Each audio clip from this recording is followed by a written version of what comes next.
60 రోజుల్లో మీతో ఇంగ్లీష్ అద్భుతంగా మాట్లాడిస్తాం. వెంటనే కాల్ చేసి జాయిన్ అవ్వండి. Hello viewers, welcome back to Suman TV.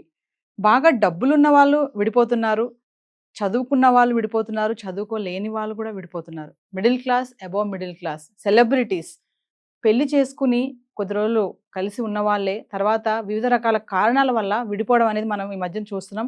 Divorce అనేది ఒక ట్రెండ్గా మారిపోయిందని కూడా అనుకోవచ్చు. అసలు విడిపోవడానికి కారణాలు ఏంటి? అది వైఫ్ అండ్ హస్బెండే కావచ్చు, లవర్స్ బ్రేకప్పే కావచ్చు.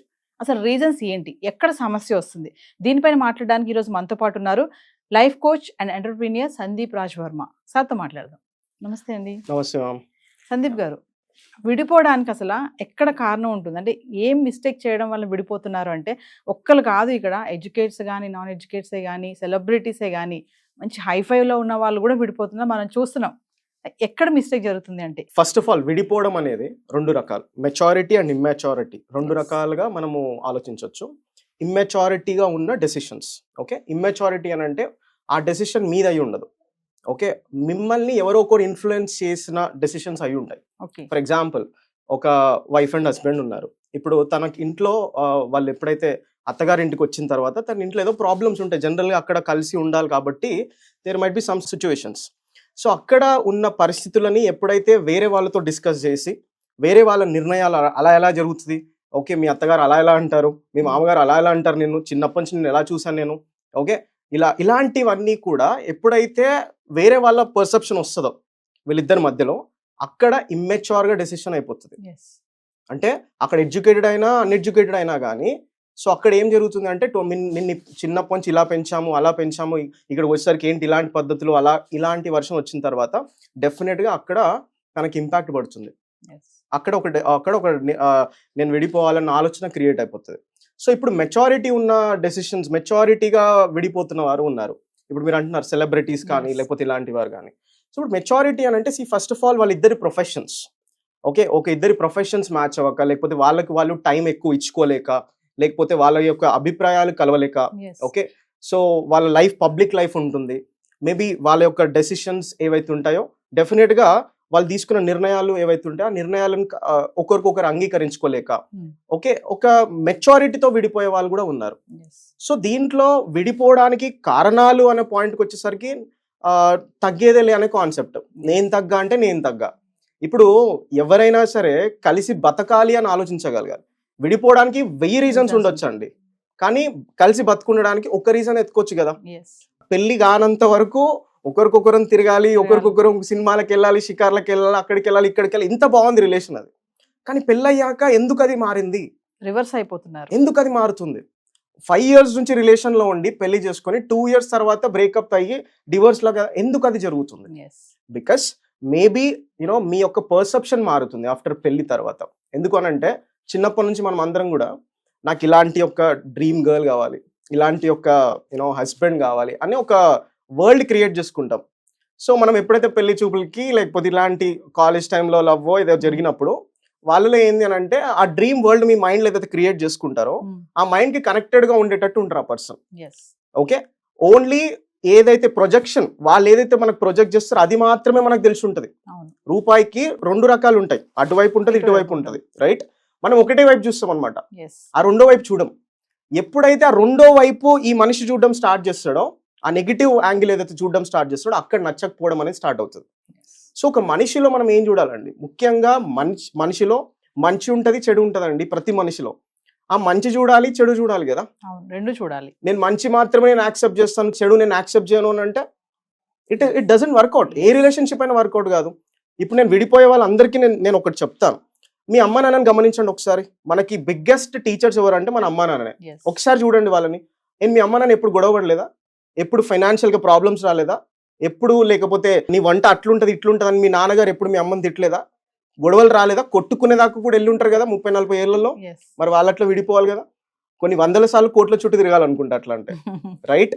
అంటే ఇక్కడ ముఖ్యంగా ఏంటంటే అమ్మ ఏం చేసింది, నాన్న తిట్టినప్పుడు అడ్జస్ట్ అయ్యింది. అడ్జస్ట్మెంట్ అనే ఒక క్వాలిటీ ఉండగలిగితే ప్రతి మనిషిలో అక్కడ మనకి ఏంటి అని అంటే విడిపోవడానికి మనకి ఎక్కువ అవకాశం ఉండదు. అడ్జస్ట్ అవ్వను నేను దేనికన్నా అడ్జస్ట్ అవ్వను, నాకు ఇది కావాలి అది కావాలి, ఓకే. ఈ మన బడ్జెట్ కి మించిన కోరికలు ఎక్కువైపోయినప్పుడు అలాంటి ఇష్యూస్ రావడం స్టార్ట్ అవుతాయి, Yes. గొడవలు రావడం స్టార్ట్ అవుతాయి. ఓకే, ఇక్కడ నేను ఏమంటానంటే విడిపోవడానికి కారణం ఇంకోటి ఏంటంటే there is no appreciation. Hmm. ప్రతి మనిషికి ఒకటి కావాలి, పొద్దున్న లేచినప్పటి నుండి నైట్ పడుకునేదాకా ఒకటి కావాలి. ఏంటది? Appreciation. అప్రిసియేషన్. మన ఆఫీస్ లో మన బాస్ మనం బాగా పని చేసినామంటే you have done very great job అనగానే మన ఫేస్ మారిపోతుంది. Yes, glow వచ్చేస్తుంది. ఓకే, ఎవరైనా వచ్చి నీ స్మైల్ చాలా బాగుందంటే నీ ఫేస్ మారిపోతుంది. Yes. ఒకేసారి ఆలోచించండి, మీ యొక్క వైఫ్ కి ఒక 1 month, గత 1 month లో ఎన్నిసార్లు మీరు అప్రిసియేషన్ ఇచ్చి ఉంటారు? రైట్, వీడియో చూసిన వాళ్ళందరికీ మీ యొక్క హస్బెండ్ కి గత 1-2 months నుంచి ఎన్నిసార్లు మీరు అప్రిషియేట్ చేసి ఉంటారు? ఓకే, ఇప్పుడు ఇంట్లో తను వంట ఏదో చేస్తుంది పాపం, పొద్దున్న లేచినప్పటి నుండి ఏదో తన ప్రిపరేషన్ తనకు ఉంటుంది, నీ కర్రీ చాలా బాగుంటది, అది బాగాలేకపోయినా బాగుందని చెప్పు కదా, ఏమవుతుంది? తనకు హ్యాపీ చేయ కదా ఇంట్లో. Yes. రైట్, సో తను ఎక్కడో పాపం పని చేసుకొని ఆఫీస్ అది ఇది అని చెప్పేసి ఎన్నో టెన్షన్స్ తో వస్తాడు. వచ్చిన తర్వాత చలో do you appreciate something and be happy. అట్లాగా మనం ఏంటి అని అంటే ప్రతిరోజు ఒక హ్యాపీ మూమెంట్స్ క్రియేట్ చేసుకునేటట్టుగా మనం ఉండగలగాలి. Yes. కానీ అంతేగాని కొందరికి లైఫ్ ఎట్లా ఉంటదంటే ఇంటికి వెళ్తున్నానంటే అమ్మ నరకంలోకి ఎంటర్ అవుతున్నారా బాబు అన్న యాంగిల్ కనిపిస్తూ ఉంటది. యాంగిల్ ఎవరు క్రియేట్ చేశారు? రైట్, సమ్వేర్ అది మీ యొక్క పాత్ర కూడా అందులో ఉంది. Right, you can't say that తనదే తప్పు, ఓకే అతనిదే తప్పు అని చెప్పేసి చెప్పలేం. నీది తప్పు ఉంది, తనది తప్పు ఉంది. Acceptance is the most important thing here. Yes. That's what I can say on this. అంటే ఇప్పుడు మీరు అనే మాటలు బట్టి చూస్తే కోఆపరేషన్ కానీ అండర్స్టాండింగ్ కానీ అడ్జస్ట్మెంట్ కానీ లేకుండానే ఉంటున్నారు రిలేషన్లో అని అంటారా present? See there are few relationships అండి ఎంత బ్యూటిఫుల్ ఉంటాయి తెలుసా. నాకు కొన్ని రిలేషన్షిప్స్ చూస్తుంటే ఎంత కలివిడిగా ఉంటారు, ఎంత హ్యాపీగా ఉంటారు, ఉన్న దాంట్లో అడ్జస్ట్ అయిపోతారు, అర్థం చేసుకుంటారు ఒకరికొకరు, వాళ్ళ ప్లానింగ్ ఉంటుంది, నెక్స్ట్ ఒక 5-10 years లో నేను ఏం చేయాలన్న ఆలోచన ఉంటుంది. ఇలాంటి పర్సెప్షన్, ఇలాంటి రిలేషన్స్ ఎన్ని లేవు మనకి చూసుకుంటే. Okay, but at the same time there are other relationships ఎట్లా అంటే అమ్మ ఇంత అసలు వాళ్ళని చూస్తేనే భయం అవుతుంది, పెళ్లిళ్ళు చేసుకోవాలంటే భయం అవుతుంది అనేది ఈరోజు ఒక కాన్సెప్ట్ ఉంది చాలా మంది అబ్బాయిలకి. ఓకే, ఎందుకు భయం ఉంది అని అంటే కొన్ని చూస్తుంటే పరిస్థితులను చూస్తుంటే భయం వేస్తుంది. కొంతమందిని చూసినప్పుడు ఇంకా పెళ్ళే వద్దు అనుకుంటారు, భయం అవుతుంది. ఇప్పుడు 25 to 30 ఉండే వాళ్ళు ఈ ఏజ్ లో చూసుకుంటే పెళ్లిళ్ళకి వెళ్ళాలంటే భయపడుతున్నారు. ఆ టైంలో వాళ్ళకి చాలా 25 to 30 even I'm at that stage కాబట్టి ఆ టైంలో ఏంటంటే చాలా రెస్పాన్సిబిలిటీ ఉంటాయి, కెరియర్ సెట్ చేసుకునేది ఉంటుంది, ఓకే లైఫ్ సెట్ చేసుకోవాల్సింది ఉంటుంది, పెళ్లి చేసుకోవాల్సింది ఉంటుంది, అమ్మ నాన్న చూసుకోవాల్సింది, ఇన్ని ఉంటాయి అన్నమాట.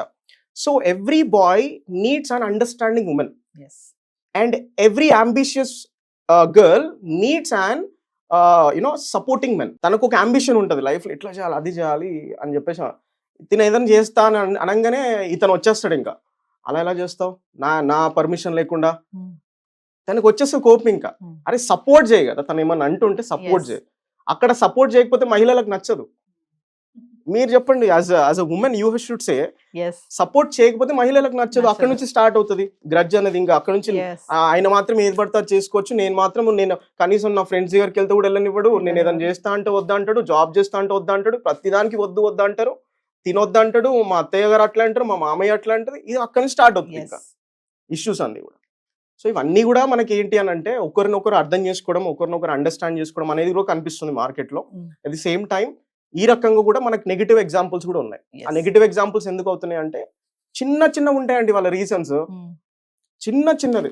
మొన్న నేను ఒక ఇన్సిడెంట్ చూసా. ఓకే, వాళ్ళు పెళ్లి చేసుకున్న తర్వాత 3 years ఆల్మోస్ట్ 3 years కలిసి ఉన్నారు, హైదరాబాద్ ఇక్కడికి వచ్చి కలిసి ఉన్నారు. ఎందుకు గొడవ చెప్పమంటారా? తను మనము వంట ఇదంతా చేసిన తర్వాత చెత్త ఉంటది కదా, ఆ చెత్త అనేది బయట పడేయలేదని గొడవ, డస్ట్బిన్ తీసుకెళ్ళి బయట వేయలేదని గొడవ. దానికి గొడవ అయిపోయి ఇంకా పెద్ద అట్లా వాళ్ళ పేరెంట్స్ వీళ్ళ పేరెంట్స్ ఇంకా మా కూతురు అట్లా అది ఇది అక్కడ దాకా వెళ్ళిపోతుంది. అంటే మీరిద్దరు కరెక్ట్ ఉండకపోవడం వల్ల మీరిద్దరికే ప్రాబ్లం కాదు, అక్కడ మీ కుటుంబం కూడా ఇంపాక్ట్ అవుతుంది. అక్కడ వాళ్ళకి కూడా వాళ్ళ టైం వేస్ట్, వాళ్ళ ఎనర్జీ వేస్ట్. ఒక్కసారి ఆలోచించండి, పేరెంట్స్ అనే వాళ్ళు తన కూతురు సంతోషంగా ఉండాలని అనుకుంటాడు, తన అబ్బాయి సంతోషంగా ఉండాలని అనుకుంటారు. ఇద్దరు గొడవ పడుతున్నప్పుడు ఎట్లుంటారు వాళ్ళకి? ఇద్దరు వైపులో కూడా ఎప్పుడైతే పెళ్లి అనే కాన్సెప్ట్ వస్తుందో ఇక్కడ అమ్మాయి వైపు నుండి అల్లుడు కాదు మీ ఇంటికి తెచ్చుకునేది, కొడుకుని. తనని ఒక కొడుకులాగా చూసుకోగలగాలి, అల్లుడులాగా కాదు. ఓకే, అండ్ ఎప్పుడైతే మీరు మీ ఇంటికి కోడల్ని తెచ్చుకుంటారో, కోడల్ని కాదు తెచ్చుకునేది, కూతుర్ని తెచ్చుకుంటున్నారు ఇంటికి. ఎప్పుడైతే తనను ఒక కూతురులాగా చూసుకుంటారో there is no problem in that. Perception మారిపోవాలి, అల్లుడు నుండి కొడుకు అనే పర్సెప్షన్ కి రావాలి. కోడల నుండి కూతురు అనే పర్సెప్షన్కి రావాలి. అయిపోయా, మీకు ప్రాబ్లమ్స్ రావు. అంటే కలిసి ఉండడానికి రీజన్స్ కాకుండా విడిపోవడానికే రీజన్స్ వెతుక్కుంటున్నారు అంటారా? అఫ్ కోర్స్ కలిసి ఉండడానికి మనము ఒక్క రీజన్ చాలు ఎందుకు కలిసి ఉండాలి. భగవంతుడు ఇద్దరిని కలిపాడు అని అంటే there is a strong reason behind that. It is not just like that, ఏదో ర్యాండమ్ గా కలవం కదండి. ఓకే, ఒక మనిషి తెలుసుకొని అతన్ని కలిసి మాట్లాడి అభిప్రాయాలు ఇవన్నీ షేర్ చేసుకొని ఆ తర్వాత తనతో ఒక జర్నీ స్టార్ట్ చేసిన తర్వాత ఓకే అక్కడ వరకు వెళ్ళిన తర్వాత విడిపోవడం అనే ఆలోచన నీ మైండ్లోకి వచ్చిందంటే you are just thinking about ఎట్లా విడిపోవాలి, ఎట్లా కలిసి ఉండాలి ఆలోచించట్లే కదా. ఆలోచించి ఒకసారి ఎట్లా కలిసి ఉండాలి. ఒక్క పాజిటివ్ థింగ్ అని ఉంటుంది ఒక మనిషిలో, ఆ పాజిటివ్ థింగ్ పట్టుకో. ఈ రిలేషన్ ఎందుకు నేను బ్యూటిఫుల్ గా చేసుకోవాలి, నెక్స్ట్ 20-30 years నేను ఎట్లాగా ఈ ఫ్యామిలీని బెటర్ గా చేయాలి, వాళ్ళ ఫ్యామిలీ నేను ఎట్లా బెటర్ చేయాలి, ఎట్లా వాల్యూ యాడ్ చేయాలి, థింక్ అబౌట్ దట్. సో ఒకసారి ఫైనల్ గా మా వ్యూవర్స్ కి విడిపోవడానికి రీజన్స్ వెతుక్కునే వాళ్ళకి మీరు ఏం చెప్తారు? ఒక పాయింట్. విడిపోవడానికి రీజన్స్ వెతుక్కోకండి, కలిసి ఉండడానికి ఒక్క రీజన్ వెతకండి అంతే. ఒక రీజన్ అండి, మీ హస్బెండ్ లో, మీ వైఫ్ లో, మీ లవర్ లో ఒక్క రీజన్ వెతకండి. There would be one reason. వాళ్ళని ఆ రీజన్ పట్టుకొని ఒక్కటి అది చూసి నువ్వు ఇష్టపడి ఉంటావు కదా, అదొక్కటి పట్టుకో. లైఫ్ చాలా బ్యూటిఫుల్ గా ఉంటుంది వారితోనే. మీరు అనుకుంటారు ఇతనితో లైఫ్ బాగుండదు, ఇతను ఇట్లనే ఉంటాడు అని, కానీ మనుషులు కదా, మారుతాం మనం అందరము, అట్లనే ఉండము. మనం అందరం ఇవాల్వ్ అవుతూ ఉంటాం ఎప్పటికప్పుడు. ఇప్పుడు 5 years బ్యాక్ ఉన్న థాట్స్ ఇప్పుడు ఉండవు, ఇప్పుడు మారుతాము. మళ్ళీ 5 years తర్వాత వేరే ఉంటది మా లైఫ్. ఎప్పుడు ఒకేలా ఉండరు మనుషులు. కాలం గడిచే కొద్ది పరిస్థితులు మారిపోతాయి, మీ కూడా మారుతాయి. ఇట్లే ఉండదు. వేరే వాళ్ళతో కంపేర్ చేసుకున్న నా ఫ్రెండ్ లైఫ్ అట్లా ఉంది, నా లైఫ్ ఏమో చూస్తే ఇట్లా ఉంది, మా ఫ్రెండ్కి మంచి హస్బెండ్ దొరికాడు, నాకేమో ఇట్లా దొరికాడు. వేరే వాళ్ళతో కంపేర్ చేసుకున్నప్పుడు ప్రాబ్లమ్స్ ఇవన్నీ కంపేర్ చేసుకోకు. You be with you know accept చేయి ఉన్న దాంతో. చలో happy, accept that situation, accept చేస్తే వెళ్ళిపోతాం. That's it. Thank you sir. Yeah.